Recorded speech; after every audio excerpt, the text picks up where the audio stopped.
تو حضرت معاذ بن جبل رضی اللہ تعالی عنہ کہتے ہیں کہ صبح کے خوبصورت لمحے اور حضور کی قربت اور سفر کی گھڑیاں اور چل بھی رہا تھا میں آقا کریم علیہ السلام کے ساتھ ساتھ، تو موقع غنیمت جانا تو میں نے کہا کہ اے اللہ کے پیارے رسول صلی اللہ علیہ وآلہ وسلم، مجھے آپ کی قربت میسر آئی ہے تو اس موقع سے میں فائدہ حاصل کرتے ہوئے آپ سے سوال پوچھنا چاہتا ہوں، اور وہ یہ کہ مجھے کسی ایسے عمل کے بارے بتا دیجئے جو عمل مجھے جنت میں داخل کر دے اور جہنم سے دور کر دے۔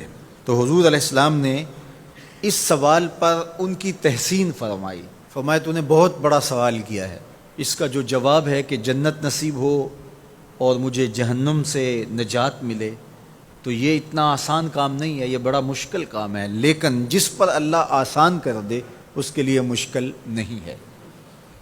یعنی جنت آسانی سے نہیں ملتی، جہنم سے بچنا بھی اتنا آسان نہیں ہے، بہت سارے گناہوں سے بچنا پڑتا ہے، لیکن اللہ جس کے لیے آسان کر دے اس کو نیکی کی توفیق دے دیتا ہے اور برائی سے اس کو بچا لیتا ہے۔ اگر تو چاہے کہ جنت میں جائے اور جہنم سے نجات ملے تو تمہیں اللہ پر ایمان بھی لانا پڑے گا، اور ایسا ایمان جس میں شرک کی آمیزش تک نہ ہو، اسی کی عبادت تیری زندگی کا مقصود ہو، اور نماز بھی ادا کرنا ہوگی، زکوٰۃ بھی دینا ہوگی، روزے بھی رکھنے پڑیں گے، اور تجھے حج بھی کرنا پڑے گا۔ جنت میں داخلے کے لیے یہ شرائط ہیں کہ تم یہ کام کرو گے۔ پھر ارشاد فرمایا میں تمہیں بھلائی کے دروازے ہی نہ بتا دوں۔ ارشاد فرمایا الصوم جنہ، روزہ ڈھال ہے۔ ڈھال آپ سمجھتے ہیں، اگر آپ لوگوں نے ڈھال نہیں دیکھی ہوئی تو آج کے زمانے کے اندر تو سب لوگوں نے جو ہے وہ ڈھال دیکھ لی ہے، چونکہ اس وقت ترکی نے اس طرح سے اپنے کلچر کو اور اپنی تہذیب کو جدید ذرائع ابلاغ کے ذریعے لوگوں تک پہنچایا ہے کہ اب 800-700 سالہ پرانی چیزیں بھی ہمارے سامنے آ گئی ہیں، ورنہ ہم یہ باتیں کیا کرتے تھے تو لوگ ان باتوں کو سمجھا نہیں کرتے تھے، چونکہ اس کا کوئی نمونہ اور شکل موجود نہیں تھی۔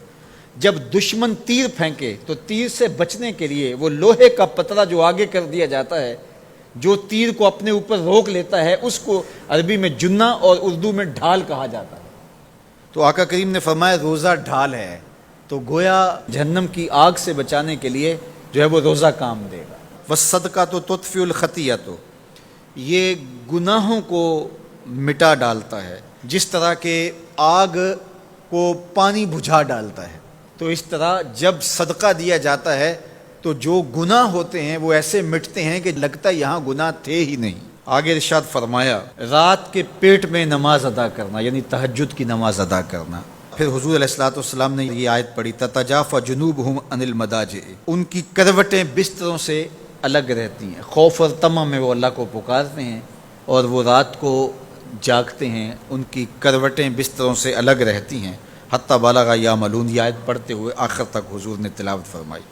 تو فرمایا جس طرح صدقہ آگ کو بجھا دیتا ہے، اس طرح پچھلے پہر کی نماز، تہجد کے سجدے بھی اللہ جل شانہ کے غصے کو ختم کر دیتے ہیں اور جہنم کی آگ کو مٹا ڈالتے ہیں۔ پھر حضور نے ارشاد فرمایا کہ میں تمام امور کی جڑ نہ بتا دوں کیا ہے، جتنے بھی معاملے ہیں اس کی جڑ ہی نہ بتا دوں۔ میں نے جھولی پھیلا کے کہا حضور کیوں نہیں، خیرات ڈالی ہے، تو حضور نے ارشاد فرمایا راس الامر الاسلام، سارے امور کی جڑ اور بنیاد، سر اسلام ہے۔ اگر اسلام ہے تو عمل قابل قبول ہے، اور اگر اسلام ہی نہیں ہے تو پھر جتنے مرضی نیک عمل کرتے رہیں، جتنا مرضی پانی ڈالیں، جتنی مرضی کھاد ڈالیں، تو اگر جڑ ہی نیچے سے کٹی ہوئی ہے تو درخت ہو پائے گا؟ کبھی بھی نہیں ہو پائے گا۔ تو کہا جڑ اسلام ہے، اس لیے عقیدے کی صحت عمل کی قبولیت کی ضمانت ہے، تو تمام امور کی جڑ اور بنیاد اور سرا اسلام ہے، اور اس کا ستون نماز ہے۔ اور صحابہ نماز کے جس طرح پابند رخوگر تھے، تو وہ تاریخ کی روایات آپ دیکھ سکتے ہیں، آپ کو ایک صحابی بھی بے نماز نہیں ملے گا۔ وذروۃ صنامہ الجہاد، اور کوہان کی بلندی، چوٹی اسلام کی، وہ جہاد ہے۔ جہاد سے اسلام کو سربلند کیا جا سکتا ہے۔ اسلام کا چھٹا رکن ہے جہاد، اور ہمیں جہاد کی ترغیب بھی دی گئی، اور قیامت تک یہ جہاد جاری بھی رہے گا اور کبھی بھی ختم ہونے کا نہیں ہے۔ ہاں اس کے اصول و ضوابط ہمیں دیے گئے، جہاد کے نام سے فساد فی الارض نہ کیا جائے، لیکن جہاد کا انکار اسلام کا انکار ہے۔ یہ اسلام کی چوٹی ہے، ذروۃ و سنام کہا گیا، یہ کوہان کی بلندی ہے۔ تو حضور علیہ السلام نے آخر میں فرمایا کہ میں تمہیں سارے معاملات کی جڑ ہی نہ بتا دوں، خلاصہ ہی نہ بیان کر دوں؟ قلت بلا یا نبی اللہ، میں نے کہا اے اللہ کے نبی کیوں نہیں؟ فاخذ بلسانہ، حضور نے اپنی مبارک زبان کو پکڑا، فقال، اور فرمایا، کف علیک ھذا، کہا اس کو روک لے، اس کو کنٹرول کر لے۔ تو کہتے ہیں میں نے کہا اے اللہ کے پیارے محبوب صلی اللہ علیہ وسلم، جو ہم باتیں کرتے ہیں اس سے بھی مواخذہ ہوگا؟ یعنی عمل پر تو پکڑ ہوگی، لیکن جو ہم زبان سے بات نکال دیتے ہیں تو کیا اس بات پر بھی مواخذہ ہوگا؟ تو حضور علیہ السلام نے ارشاد فرمایا کہ لوگ منہوں کے بل یا ٹھوڑیوں کے بل جہنم میں ڈالے جائیں گے، یہ ان کے بولے ہوئے بولوں کی وجہ سے ہوگا، ان کی زبان کی کمائی کی وجہ سے ہوگا۔ تو اپنی زبان کی حفاظت کرو تو جنت کا داخلہ مل جائے گا۔ تو گویا زبان کی حفاظت سے لے کر کے اللہ کے حضور سجدے تک اور اللہ کی عبادت تک، یہ ہے وہ نصاب جو جنت میں جانے کا ہے۔